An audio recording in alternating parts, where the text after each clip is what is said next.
दोस्तों जय हिंद, वंदे मातरम। मेरा नाम है सौरभ मशवरी और आप देख रहे हैं ज्ञान जरा हटके। और आज इस वीडियो में हम लोग बात करने जा रहे हैं फ्रांस के बारे में, क्योंकि भाई साहब पिछले 24 घंटे से नेपाल की ही तरह फ्रांस में भी प्रदर्शन हो रहे हैं। गाड़ियां जलाई जा रही है, बिल्डिंगों को फूका जा रहा है, कचरे के डब्बे फेंके जा रहे हैं, पुलिस वालों के साथ में मारपीट हो रही है। मतलब पुलिस वालों के साथ मारपीट इन सेंस के लोग पुलिस वालों के ऊपर सामान फेंक रहे हैं और बदले में पुलिस वाले लोगों को दौड़ा दौड़ा के मार रहे हैं। एंड मोस्ट इंपोर्टेंटली सड़कों को जाम किया जा रहा है। इनफैक्ट ये जो प्रोटेस्ट फ्रांस के अंदर हो रहे हैं, इन प्रोटेस्ट का नाम ही ब्लॉक एवरीथिंग प्रोटेस्ट है, बोले तो चक्का जाम प्रदर्शन। और ऐसा नहीं है कि ये प्रोटेस्ट फ्रांस के किसी एक पर्टिकुलर सिटी में हो रहे हैं ना, फ्रांस के जितने भी बड़े शहर हैं, तमाम बड़े शहरों में हम लोगों को सिमिलर प्रोटेस्ट देखने को मिल रहे हैं। बट ओबीसी बात है, पेरिस क्योंकि कैपिटल है, इस वजह से पेरिस में ज्यादा तमाशा हो रहा है। और यहाँ पे सबसे मजेदार बात यह है कि भैया फ्रांस के अंदर ये जो प्रोटेस्ट हो रहे हैं, इन प्रोटेस्ट को फ्रांस का जो मीडिया है, फ्रांस के मीडिया का मौन समर्थन है। जी हाँ, मीडिया के जितने भी लोग हैं सब साइलेंटली इन प्रोटेस्ट को सपोर्ट कर रहे हैं। नाउ अब अगर हम लोग इन प्रोटेस्ट के पीछे के कारणों के बारे में बात करें तो भैया कारण बहुत सिंपल है। कारण है फ्रांस की गवर्नमेंट द्वारा इंट्रोड्यूस किया गया वो बिल जो ऑलरेडी फ्रांस के प्राइम मिनिस्टर की बलि ले चुका है और अब फ्रांस की बलि चढ़ने की तैयारी हो रही है। एक्चुअली में क्या है कि फ्रांस की गवर्नमेंट ने एक बिल इंट्रोड्यूस किया है जिसमें फ्रांस की गवर्नमेंट ये जो पब्लिक स्पेंडिंग करती है, मतलब के सोशल स्कीम्स फलाना ढिमकाना, इन पे जो पैसा खर्च होता है, उस पब्लिक स्पेंडिंग में एक तो $44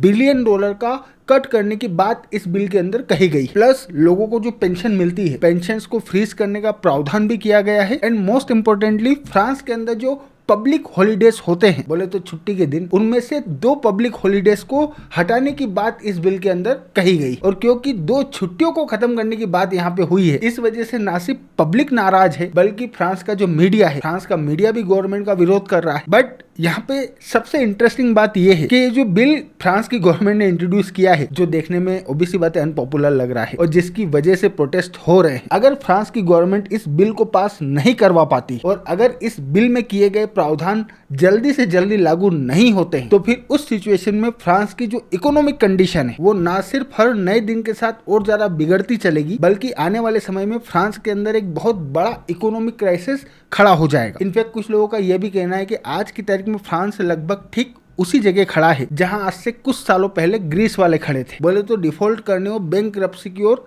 अग्रसर है। लेकिन उससे पहले आप में से बहुत लोग मुझसे ये बात पूछते हैं कि सर हम हमारी इनकम बढ़ाने के लिए क्या करें। तो भैया मैं आप लोगों के लिए लेके आया हूँ मार्केट वुल्फ ऐप, जो ना सिर्फ शानदार है बल्कि भारत में सबसे तेज रफ्तार से बढ़ता हुआ एक सेबी रजिस्टर्ड ऐप है। चलिए मैं आप लोगों को बताता हूँ कि इस ऐप को यूज कैसे करते हैं। मैंने यहाँ पे पिन डाला और लॉग इन कर लिया, बस अब फॉलो ट्रेड पे क्लिक किया। अब यहाँ आपको वो प्रॉफिटेबल ट्रेड्स दिखते हैं जो कि इस वक्त बाजार में चल रहे हैं और आप एक ही क्लिक में फॉलो कर सकते हैं। इतना ही नहीं, जहाँ पे दूसरे एप्स में आप लोगों को इन्वेस्टमेंट के लिए 3 गुना ज्यादा पैसा चाहिए होता है, वहीं आप इस ऐप में एक छोटी अमाउंट से भी ट्रेडिंग शुरू कर सकते हैं। इतना ही नहीं, इसमें एक इनबिल्ड स्टॉप लॉस फीचर भी है जो कि आपको नुकसान होने से बचाता है। जैसे ही ट्रेड लॉस के एक लेवल तक पहुंचता है, इनका सिस्टम खुद स्टॉप लॉस लगा देता है ताकि आपको ज्यादा नुकसान ना हो। और इनका ब्रोकरेज भी इंडस्ट्री में one of the lowest brokerage है। अब देखिए प्रॉफिट ट्रेड के हिसाब से मूव कर रहा है। मैंने स्टॉप ट्रेड पे क्लिक किया और बस 1306 रुपए का प्रॉफिट बुक हो गया, वो भी इतने कम समय में। इस पूरी फैसिलिटी को आप मात्र 99 रुपए लाइफ टाइम का पे करके यूज कर सकते हैं। इतना ही नहीं, आप यहाँ पे तमाम कमोडिटीज जैसे कि गोल्ड, सिल्वर, कॉपर,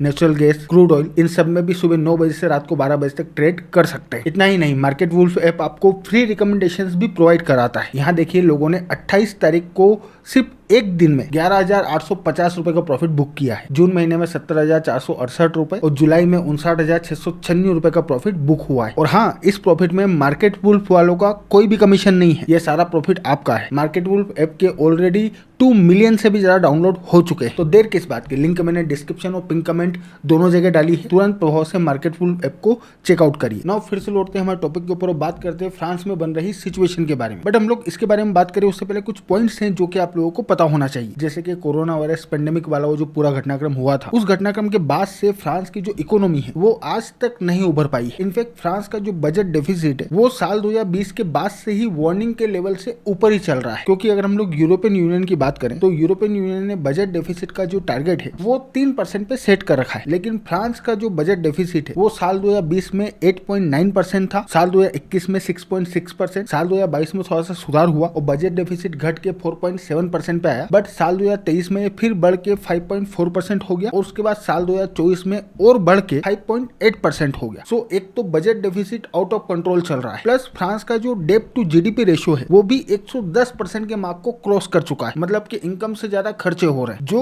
उस सिचुएशन में बिल्कुल एक्सेप्टेबल है जब आपकी इकोनॉमिक ग्रोथ अच्छी खासी हो रही हो। लेकिन आज की तारीख में फ्रांस की जो इकोनॉमिक ग्रोथ है उसकी भी हालत खराब है। इनफैक्ट हम लोगों को इकोनॉमिक स्लो डाउन देखने को मिल रहा है, क्योंकि जहां साल 2022 में फ्रांस की जीडीपी 2.5% की रफ्तार से आगे बढ़ रही थी, वही जीडीपी ग्रोथ की रफ्तार साल 2023 में घट के ना सिर्फ 0.8% रह गई, बल्कि साल 2025 में तो मात्र 0.6% जीडीपी ग्रोथ की एक्सपेक्टेशन है। सो क्योंकि ग्रोथ नहीं हो रही, प्लस बजट डेफिसिट बढ़ता जा रहा है और पब्लिक डेब्ट खड़ा है वो अलग, इस वजह से फ्रांस की गवर्नमेंट के लिए जो बोरोइंग कॉस्ट है, मतलब गवर्नमेंट बॉन्ड इशू करके जो पैसा लेती है, वो बोरोइंग कॉस्ट भी बढ़ती जा रही है। इनफैक्ट आज की तारीख में हालत ये है कि फ्रांस की गवर्नमेंट द्वारा बॉन्ड इशू किए जाने की सिचुएशन में लोग इजीली बॉन्ड परचेस नहीं कर रहे हैं, क्योंकि सभी को यहाँ पे इन फ्यूचर डिफॉल्ट होने का खतरा नजर आ रहा है। तो इस वजह से अब फ्रांस की जो गवर्नमेंट है, फ्रांस की गवर्नमेंट के पास सिर्फ और सिर्फ दो ही ऑप्शंस बचते हैं, या तो वो अपने यहाँ पे रिवेन्यू बढ़ाने के लिए टैक्स इंक्रीज करे या फिर गवर्नमेंट स्पेंडिंग को कम करे। अब ऑब्वियस सी बात है, टैक्स को इंक्रीज नहीं कर सकते क्योंकि ऑलरेडी 41% का हाईएस्ट स्लैब है। इस वजह से इन लोगों ने पब्लिक स्पेंडिंग को कम करने का ना सिर्फ फैसला लिया, बल्कि ये वाला बिल ये लोग लेके आए। नाउ अब यहाँ पे आप लोगों को फ्रांस के अंदर जो पॉलिटिकल सिचुएशन है, उस पॉलिटिकल सिचुएशन के बारे में भी कुछ बातें पता होना चाहिए। जैसे कि भले ही आज की तारीख में इवेनियन मैक्रोन फ्रांस के प्रेसिडेंट हो, लेकिन मैक्रोन के पास फ्रांस के अंदर एब्सोल्यूट मेजोरिटी नहीं है, क्योंकि साल 2022 में फ्रांस के अंदर जो प्रेसिडेंशियल इलेक्शन हुए थे उसमें इवेनियन मैक्रोन एब्सोल्यूट मेजोरिटी हासिल करने में नाकामयाब रहे, और इसी वजह से आज की तारीख में इवेनियन मैक्रोन को फ्रांस के अंदर गठबंधन की सरकार चलानी पड़ रही है। और क्योंकि गठबंधन की सरकार है, इस वजह से किसी भी बिल को पास करवाने के लिए बाकी दलों का भी समर्थन चाहिए होता है, जो इन लोगों को इस स्पेंडिंग कट वाले बिल के लिए मिल नहीं रहा। इनफैक्ट ये लोग साल 2022 के बाद से ही लगातार ट्राई करते आ रहे हैं, बट समर्थन मिल नहीं रहा, और इसी वजह से अभी साल 2024 में मैक्रोन ने फ्रांस के अंदर all of the sudden snap election करवाए थे, इस उम्मीद में कि फुल मेजोरिटी आ जाएगी, बट हुआ उसका ठीक उल्टा। फुल मेजोरिटी आने के बजाय सीटें और ज्यादा कम हो गई। सो गवर्नमेंट की स्थिति खराब है, बट बिल पास करवाना जरूरी है। नाउ अब यहाँ पे आप लोगों को फ्रांस के कॉन्स्टिट्यूशन के बहुत ही स्पेशल आर्टिकल के बारे में भी पता होना चाहिए। बोले तो आर्टिकल 49.3 जो फ्रांस के प्राइम मिनिस्टर को ये अधिकार देता है, जी हाँ, प्राइम मिनिस्टर, कि अगर वो चाहें तो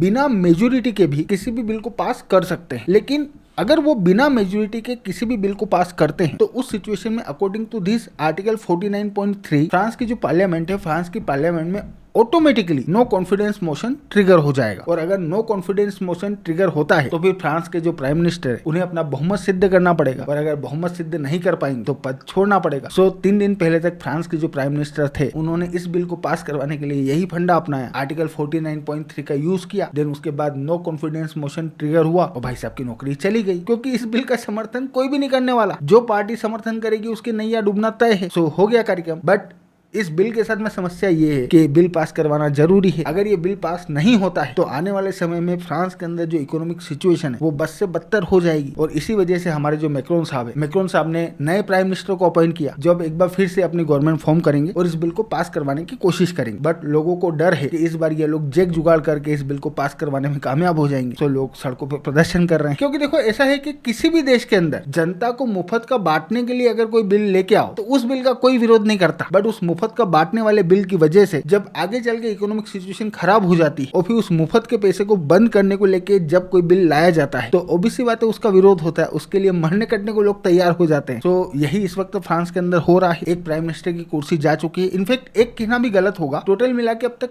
5 प्राइम मिनिस्टर की कुर्सी इस टाइप के बिल के लिए जा चुकी है। बट ये जो बिल है ये पास नहीं हो पाया। अब ये छठे प्राइम मिनिस्टर आए हैं, देखो ये लोग बिल पास करवा पाते हैं नहीं करवा पाते। बट फ्रांस के लिए ये गवर्नमेंट स्पेंडिंग को कम करना जरूरी है, क्योंकि बात सिर्फ इकोनॉमी की नहीं, बात ग्लोबल पावर की भी। भाई फ्रांस वाले यूरोप के अंदर लीडरशिप क्लेम करने की कोशिश कर रहे हैं। प्लस फ्रांस के जो प्रेसिडेंट है वो ऑलरेडी फ्रांस का जो डिफेंस बजट है उसे बढ़ाने की घोषणा कर चुके हैं, और नेटो वालों ने अलग जीडीपी का 5% डिफेंस के ऊपर खर्च करने का टारगेट सेट कर दिया है। सो 2037 तक उस टारगेट को भी इन लोगों को अचीव करना है। तो पैसा इन लोगों को चाहिए, और पैसा इमीडिएटली तो यहीं से आएगा। सो इस वजह से कलेश चल रहा है। कल को सपोज इस बिल को पास करवाने के चक्कर में इवेनियन मैक्रोन की सरकार चली जाती है तो भी जो नई गवर्नमेंट आएगी उसको भी इसी टाइप के इकोनॉमिक मेजर्स तो लेना ही पड़ेंगे। सो फ्रांस के अंदर अभी आगे चल के और बड़ा तमाशा होने की संभावना बन रही है। और इस वक्त जो प्रोटेस्ट चल रहे हैं वो तो चल ही रहे हैं, बट एग्जैक्टली सिचुएशन कहाँ जाएगी ये तो भी सी बात है, आने वाला वक्त बताएगा। और हाँ, वीडियो खत्म करने से पहले मैं आप लोगों को एक बार फिर से याद दिला दूं कि भैया मार्केट वुल्फ ऐप भारत में सबसे तेज रफ्तार से बढ़ने वाला ऐप है, जिसके अब तक 2 मिलियन से ज्यादा डाउनलोड हो चुके हैं। तो इस ऐप के साथ में आप भी अपनी ट्रेडिंग जर्नी शुरू करिए। लिंक मैंने डिस्क्रिप्शन और पिन कमेंट दोनों जगह डाली है, बस क्लिक करिए और डाउनलोड करिए। बाकी तो मैं हूं आपका दोस्त सौरभ और आप देख रहे थे ज्ञान जराट के। Thank you for watching,